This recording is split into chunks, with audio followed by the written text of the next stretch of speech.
I never thought I'd have to talk about this again, but sometimes first time doesn't get it to some people, so we'll deal with this one more time. I had talked about in a previous video some of the camera symbols and what they actually mean for digital cameras. Now, granted, there are people who still continue to use 35mm film, and some people that use Advantix. Now, Advantix is a Kodak brand name. Let me say that again. It is a Kodak brand name.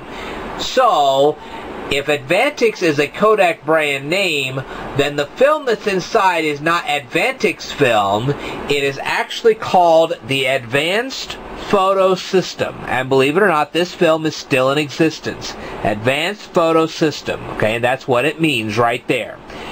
Now, for those using 35mm or Advanced Photo System film, and sometimes they'll say, well, are you using APS? Well, APS stands for Advanced Photo System.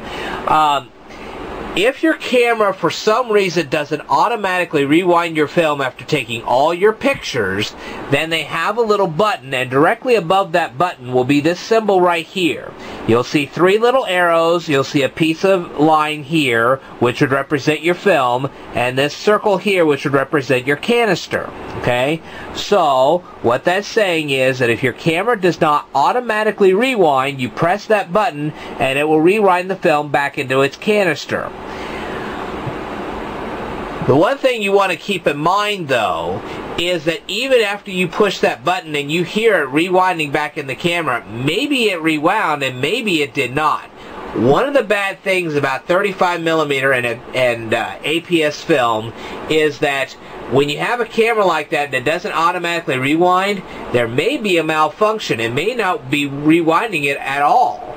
So, as a precaution, just as a precaution, instead of opening up the camera after you press the button that rewinds the film, I would personally take it to a photo specialist and let them put it into a dark box.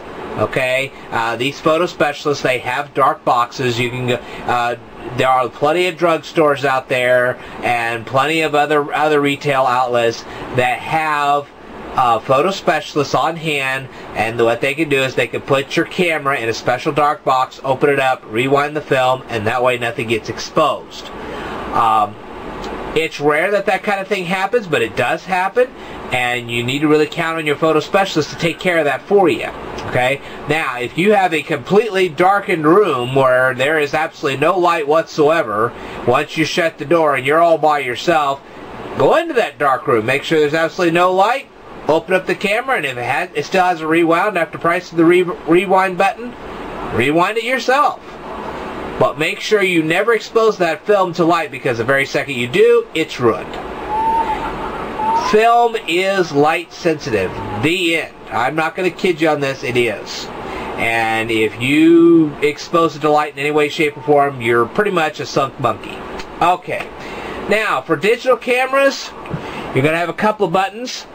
This one is the delete button. This is how you delete pictures either off your memory chip or off your internal memory. Now keep in mind that if there is no memory chip in your digital camera, your camera is going to store these images onto your internal memory. And usually these digital cameras don't have a whole lot of internal memory. That's why they sell the separate cards. Okay? But when that memory gets really full, then you got a little problem. Then you got to copy all those files from the internal memory to a memory chip. Then, because a lot of these places, you'll go into places that develop your pictures. You can't just plug in your camera into their kiosks, because they don't necessarily have the drivers for your camera.